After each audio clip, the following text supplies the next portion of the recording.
জুলাই অভ্যুত্থানে লুট হওয়া যেসব অস্ত্র এখনও উদ্ধার হয়নি তা নির্বাচনে সার্বিক নিরাপত্তার জন্য হুমকি তৈরি করবে না, আর এমন মন্তব্য করেছেন নির্বাচন কমিশনার আব্দুর রহমানুল মাসুদ।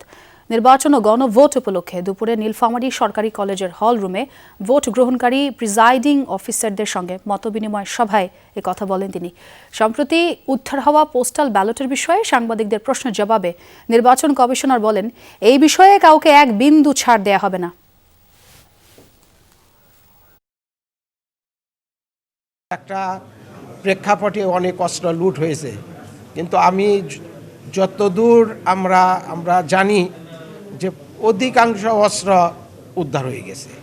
কিছু সংখ্যক এখনও আছে, কিন্তু সেটা আমাদের সার্বিক নিরাপত্তার জন্য হুমকি, এটা আমরা মনে করি না, এবং অব্যাহত আছে।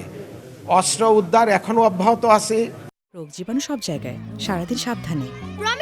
বাচ্চারা সারাদিন প্রমিস রাখবে? অসম্ভব। এজন্যই ডেটলের নতুন প্রমিস, জীবাণুর বিরুদ্ধে 12 ঘন্টার সুরক্ষা বলয়। ডেটল।